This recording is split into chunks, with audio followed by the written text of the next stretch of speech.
എല്ലാവർക്കും സ്വാഗതം. ഈ റിവ്യൂ ഇഷ്ടപ്പെടുവാണെങ്കിൽ ഒന്ന് ലൈക്ക് ചെയ്തും സബ്സ്ക്രൈബ് ചെയ്തും സപ്പോർട്ട് ചെയ്യും. അപ്പോൾ ബാലേന്ദ്രൻ അലീനയോട് യാത്ര ചോദിക്കുവാണ്. ഇനി ഞാൻ നിൽക്കുന്നില്ല, പൊയ്ക്കോട്ടെ എന്ന് ചോദിക്കുമ്പം അലീനയ്ക്ക് ഭയങ്കര സങ്കടമാണ്. ബാലേന്ദ്രൻ തിരിച്ചങ്ങോട്ട് തനിച്ച് ഡ്രൈവ് ചെയ്ത് പോകണ്ടേ, അന്നേരം അച്ഛൻ അങ്ങോട്ട് തനിച്ചല്ലേ തിരിച്ചുള്ളൂ എന്ന് ചോദിക്കുമ്പം ബാലേന്ദ്രൻ ഇത്തിരി വിഷമത്തോടെ പറയുന്നുണ്ട്, അല്ലെങ്കിലും അച്ഛൻ എന്നും തനിച്ചല്ലായിരുന്നോ മോളെ എന്ന്.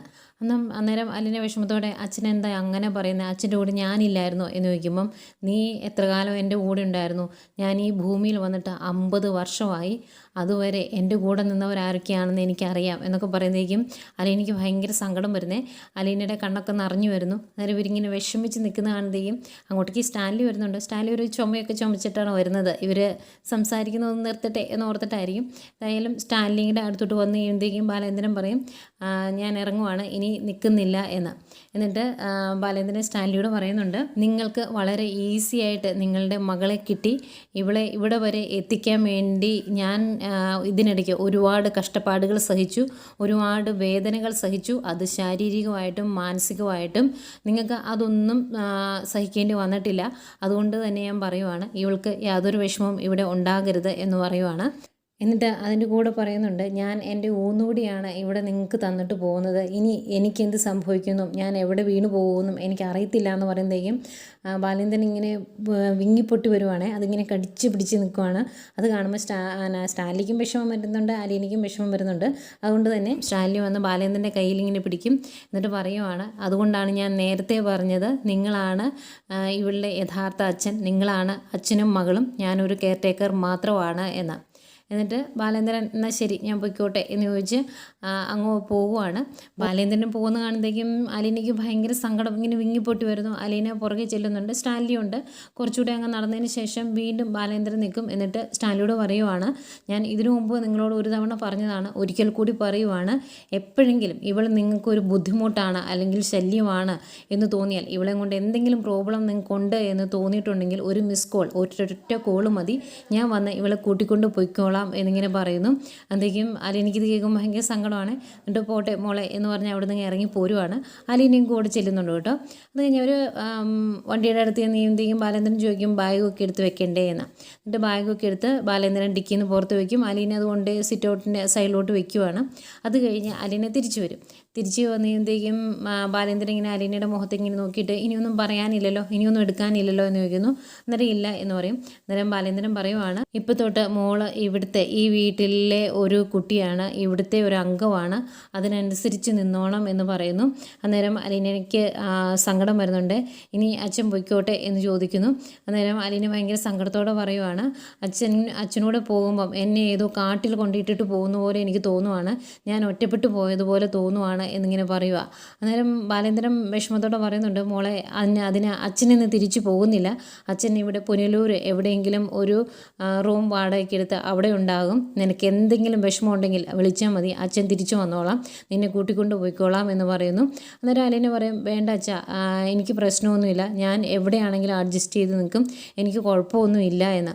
അന്നേരം ബാലേന്ദ്രൻ പറയുന്നുണ്ട്, നീ എവിടെ വേണമെങ്കിലും അഡ്ജസ്റ്റ് ചെയ്ത് നിൽക്കും എന്ന് അച്ഛനറിയാം, പക്ഷേ നീ ഇല്ലാത്ത വീട്ടിൽ ഇനി ഞാനും മക്കളും ജീവിക്കാൻ പഠിക്കണം, ഞങ്ങൾക്ക് അത് എത്രത്തോളം നന്നായി മുന്നോട്ട് കൊണ്ടുപോകാൻ പറ്റും എന്ന് അറിയില്ല എന്നൊക്കെ പറയുമ്പോഴേക്കും അലീനയ്ക്ക് ഭയങ്കര സങ്കടം. അന്നേരം അലീന പറയും, അച്ഛനിങ്ങനെ വിഷമിക്കരുത് കേട്ടോ, അച്ഛൻ സമാധാനത്തോടെ ഇരിക്കണം, അച്ഛൻ ഒരു അസുഖക്കാരനാണ് എന്നുള്ള കാര്യം മറന്നു പോകരുത്, മരുന്നെല്ലാം കറക്റ്റ് സമയത്ത് എടുത്ത് കഴിച്ചോണം, ഞാൻ കൃഷ്ണമോളെ എല്ലാം പറഞ്ഞ് ഏൽപ്പിച്ചിട്ടുണ്ട്, അവളെല്ലാം എടുത്ത് തന്നോളും എന്നൊക്കെ പറയുമ്പോഴേക്കും ബാലേന്ദ്രൻ പിന്നെയും സങ്കടം വരുവാണ്. ഇങ്ങനെ സങ്കടം ഇങ്ങനെ കടിച്ചു പിടിച്ചാണ് വർത്താനം പറയുന്നത്.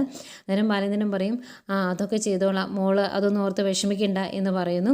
എന്നിട്ട് യാത്ര ചോദിക്കുവാണോ ഒന്നുകൂടെ. അന്നേരം അലീന ഇങ്ങനെ സങ്കടപ്പെട്ട് വിങ്ങിപ്പൊട്ടി നിൽക്കുവാണല്ലോ. അതുകൊണ്ട് തന്നെ ബാലേന്ദ്രൻ പറയും, മോളെ ഞാൻ ഒന്നുകൂടെ പറയുവാണ്, ഇനി ഈ വീട്ടിലെ കുട്ടിയായിട്ട് വേണം നീ ജീവിക്കാൻ, എനിക്കറിയാം നിനക്ക് ഇനിയും ഒരുപാട് കാര്യങ്ങൾ എന്നോട് പറയാനുണ്ടാവും, എന്നോടാണ് നിനക്കെല്ലാം പറയാനുള്ളത് എന്ന് എനിക്കറിയാം എന്ന് പറയുമ്പം അലീന പറയുന്നുണ്ട്, ഇല്ല അച്ഛ, എനിക്കിനി ഒന്നും പറയാനില്ല, എന്തൊക്കെയോ പറയണമെന്നും പറഞ്ഞ് തീർക്കണമെന്നും ഒക്കെ ഉണ്ട്, പക്ഷെ ഒന്നും എനിക്ക് പറയാൻ പറ്റുന്നില്ല എന്ന് പറയും. എന്നിട്ട് അലീന എടുത്തു പറയുന്നുണ്ട്, ഇനിയെല്ലാം അച്ഛൻ്റെ ശൈലികൾ പോലെ തന്നെ അച്ഛൻ ചെയ്തോണം, പിന്നെ അവിടെ അച്ഛനെ സപ്പോർട്ട് ചെയ്യാൻ 3 മക്കളുണ്ട്, അവരുടെ ശരി കൂടി അച്ഛൻ നോക്കണേ അച്ഛ എന്ന് പറയുവാണേ. ഇത് കേൾക്കുമ്പോൾ ബാലേന്ദ്രനും സങ്കടം വരുന്നുണ്ട്, പിരിഞ്ഞു പോകുന്നതിൻ്റെ ബുദ്ധിമുട്ട്. ശരിക്കും ഒരച്ഛനും മകളും നിന്ന് സംസാരിക്കുന്നു, മകളെ വേറൊരു വീട്ടിൽ കൊണ്ടുവിട്ടിട്ട് പോകുന്ന അച്ഛൻ്റെ സങ്കടമാണ് ബാലേന്ദ്രൻ്റെ മുഖത്ത്. ഏതായാലും ബാലേന്ദ്രൻ പോട്ടെ എന്നൊക്കെ പറഞ്ഞ് ഒന്ന് ആശ്വസിപ്പിച്ചിട്ട് അലീനയുടെ മുഖത്തൊന്ന് തട്ടി ഇങ്ങനെ പറയുന്നുണ്ട്, മോളെ എല്ലാത്തിനും താങ്ക്സ് കേട്ടോ എന്ന്. അതോടെ കേൾക്കുന്നതെങ്കിലും അലീന ഇങ്ങനെ പൊട്ടിപ്പോവേ. അത് കഴിഞ്ഞ് ബാലേന്ദ്രൻ പോവുകയാണ്. അലീനയ്ക്ക് സങ്കടം സഹിക്കാൻ പറ്റുന്നില്ല. അലീന ഇങ്ങനെ വിങ്ങി പൊട്ടി നിൽക്കുവാണ്. ബാലേന്ദ്രൻ അതിലേറെ സങ്കടമാണ്. അപ്പോൾ ഇവരിങ്ങനെ പറയുന്നതും കരയുന്നതും സങ്കടം കടിച്ചു പിടിച്ച് ഇങ്ങനെ നിൽക്കുന്നതും ഒക്കെ സ്റ്റാൻലി സിറ്റ് ഔട്ടിൽ നിന്ന് ശ്രദ്ധിക്കുന്നുണ്ട്. എന്തായാലും ബാലേന്ദ്രൻ വന്ന് വണ്ടിയിൽ കയറി പോകുന്നു. സ്റ്റാൻലി ഒരു നോട്ടവും നോക്കുന്നുണ്ട്. അത് കഴിഞ്ഞ് വണ്ടിയിലേക്ക് കയറുമ്പോൾ ബാലേന്ദ്രൻ്റെ മുഖം കണ്ടറിയാം ഇപ്പം അങ്ങ് പൊട്ടി പോവും സങ്കടം, ആ രീതിയിലാണ് എന്ന്. ബാലേന്ദ്രൻ വണ്ടി കയറി വണ്ടി തിരിച്ചെടുത്ത് പോകുമ്പോഴും അലീന നിന്നിടത്ത് വരെ നിന്ന് കരയുവാണ്. അപ്പം ബാലേന്ദ്രൻ വണ്ടി ഇങ്ങനെ എടുത്തുകൊണ്ട് വരുമ്പോൾ ബാലേന്ദ്രന് ഗ്ലാസ്സിലൂടെ കാണാം അലീന അങ്ങ് ബാക്കി നിൽക്കുന്നത്. ബാലേന്ദ്രൻ അവരുടെ കോമ്പൗണ്ട് കഴിഞ്ഞ് പുറത്തേക്ക് പോരുന്നിടം വരെ അലീന അവിടെ കരഞ്ഞു നിൽക്കുവാണ്. അത് കണ്ടാണ് ബാലേന്ദ്രൻ ഇറങ്ങി പോരുന്നത്. ബാലേന്ദ്രന് സങ്കടം വന്നിട്ട് ബാലേന്ദ്രൻ ഇങ്ങനെ കടിച്ചു പിടിച്ച് നിന്നാണ് വണ്ടി ഓടിച്ചങ്ങ് പോകുന്നത്. സങ്കടം ഇങ്ങനെ പൊട്ടി വരുന്നുണ്ട് ഇടയ്ക്ക്. അന്നേരം ബാലേന്ദ്രൻ ആ കോമ്പൗണ്ട് വിട്ട് പുറത്തേക്ക് പോയി കഴിഞ്ഞെങ്കിൽ അലീന ഇങ്ങനെ കരഞ്ഞുകൊണ്ട് നിൽക്കുവാണ്. അന്നേരം സ്റ്റാൻലി സിറ്റ് ഔട്ടിൽ നിന്ന് ഇറങ്ങി വരും. പിന്നെ അലീന തിരിച്ച് ചെന്ന് അലീനയുടെ ബാഗൊക്കെ ഇങ്ങനെ എടുക്കുവാണ്. അന്നേരം സ്റ്റാൻലി പറയും അതൊക്കെ അവിടെ വെച്ചേരെ, അത് ആൻ്റപ്പൻ എടുത്തോളും എന്ന്. അന്നേരം അലീന പറയും വേണ്ട ഞാൻ എടുത്തോളാം, ഇത് എനിക്ക് എടുക്കാവുന്ന വെയിറ്റേ ഉള്ളൂ എന്ന് പറയുമ്പോഴേക്കും ആൻ്റപ്പ ആ ബാഗ് എടുക്കുക എന്ന് പറഞ്ഞ് ദേഷ്യപ്പെടുവാണ് സ്റ്റാൻലി. അന്നേരം ആൻ്റപ്പൻ ഓടി വന്നിട്ട് മെംസാഫ് അത് ഞാൻ എടുത്തോളാം എന്ന് പറയുവാണ്. അന്നേരം അലീന എന്നെ അങ്ങനെയൊന്നും വിളിക്കേണ്ട, പേര് വിളിച്ചാൽ മതി, എൻ്റെ പേര് അലീന എന്ന് പറയും. എന്നിട്ട് അലീന എന്നെ ബാഗ് എടുക്കുവാണേ. എന്നിട്ട് ഞാൻ എടുക്കാമെന്ന് പറയുമ്പോൾ വേണ്ട ഞാൻ ഇതിനൊക്കെ ഭാര്യ ഇതിനു മുമ്പ് എടുത്തിട്ടുള്ളതാണ്, ഇതെന്നെ കൊണ്ട് എടുക്കാവുന്നതേ ഉള്ളൂ എന്ന് പറയുവാണേ.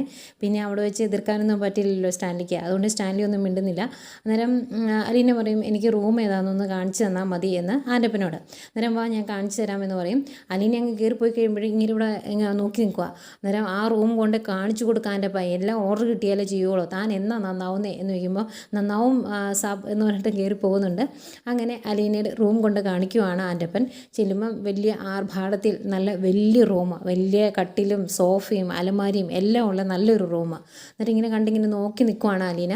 അന്നേരം ഇത് മതിയോ എന്ന് ചോദിക്കും ആൻ്റപ്പൻ. അന്നേരം എനിക്ക് ഇത്രയും വലിയ റൂമൊന്നും വേണ്ട, ഒരു ചെറിയ റൂം മതിയായിരുന്നു, പിന്നെ ഈ ബാഗൊക്കെ വെക്കാൻ ഒരു അലമാരിയും അത് മതിയായിരുന്നു എന്ന് പറയുമ്പോൾ ബാഗൊക്കെ അവിടെ വെക്കാമല്ലോ, ഇത് ഇവിടുത്തെ ഏറ്റവും ചെറിയ റൂമാണ്, ഇതിനൊക്കെ വലിയ റൂമുകളാണ് ബാക്കിയെല്ലാം എന്ന് പറയും.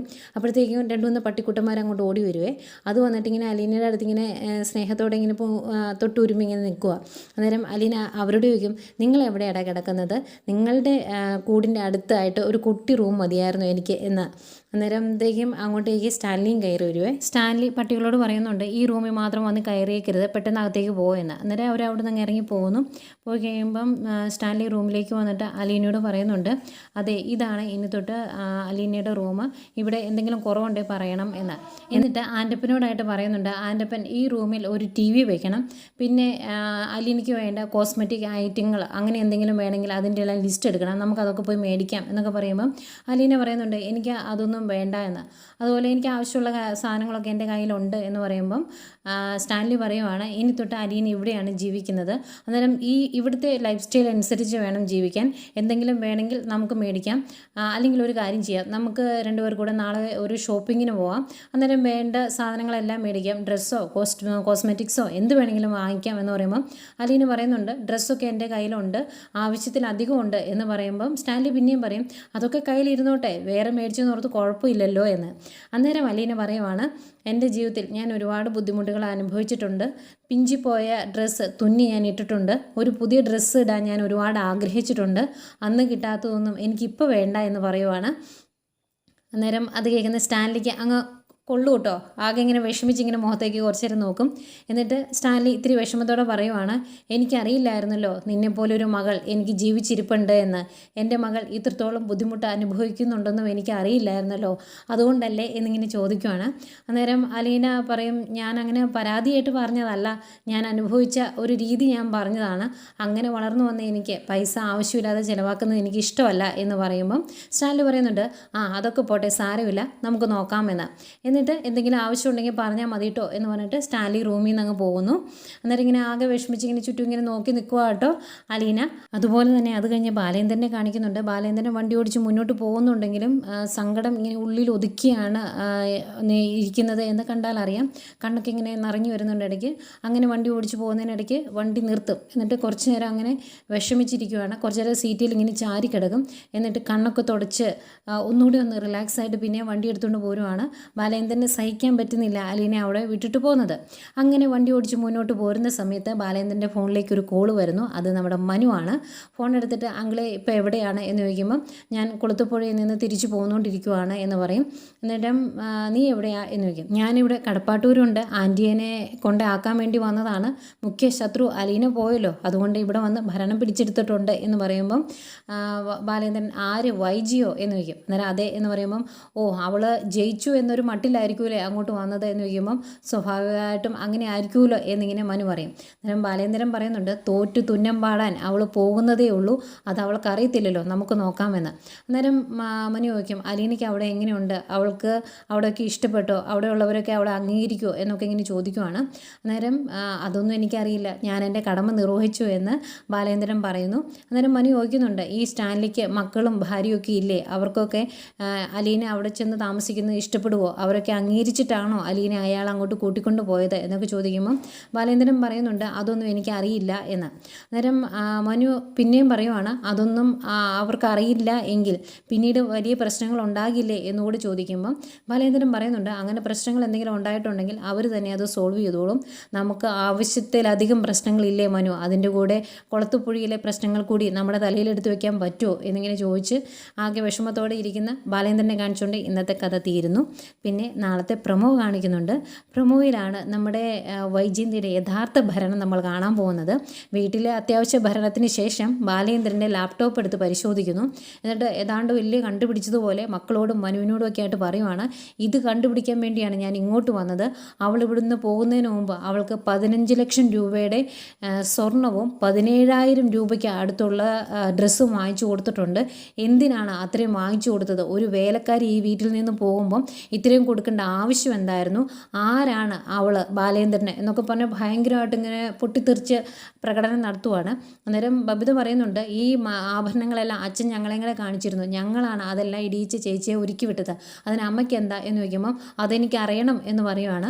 അന്നേരം മനു പറയുന്നുണ്ട് ആൻറ്റി പോയി ചോദിക്കേ, എന്നിട്ട് കിട്ടാനുള്ളതൊക്കെ അങ്ങ് മേടിക്കുകയെന്ന്. അന്നേരവും ദേഷ്യത്തിന് കുറവൊന്നുമില്ല. അങ്ങനെ ചെതറി നിൽക്കുന്ന വൈജയന്തിയുടെ അടുത്ത് മനു എന്തോ 2 ഡയലോഗുകൾ അടിക്കുന്നുണ്ട്. അതോടുകൂടി മുഖമൊക്കെ അങ്ങ് മങ്ങിപ്പോകുന്നുണ്ട് കേട്ടോ.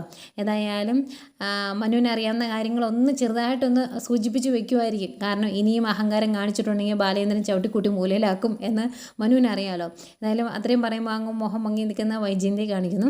പിന്നെ അലീനയെ കാണിക്കുന്നുണ്ട്. അലീന വീട്ടിൽ വന്നതിന് ശേഷം ഡ്രസ്സൊക്കെ മാറിയിട്ട് സ്റ്റാൻലിയുടെ റൂമിലോട്ട് കയറി വരുമ്പം കാണുന്നത് സ്റ്റാൻലി അവിടെ ഇരിക്കുന്ന മദ്യപിക്കുന്നതാണ്. അത് കാണുന്നത് അലീനയുടെ മുഖമൊക്കെ അങ്ങ് മങ്ങും. പെട്ടെന്ന് ആ റൂമിൽ നിന്ന് പോകാൻ വേണ്ടി ഇങ്ങനെ ഇറങ്ങുന്നതാണ്. അപ്പം അലീന ഇത് കണ്ടു കഴിയുമ്പം സ്റ്റാൻലിക്ക് ഒരു ബുദ്ധിമുട്ട് കേട്ടോ. ഏതായാലും അങ്ങനെ നിൽക്കുന്ന അച്ഛനും മോളെയും കാണിച്ചുകൊണ്ട് ഇന്നത്തെ കഥ തീരുന്നു.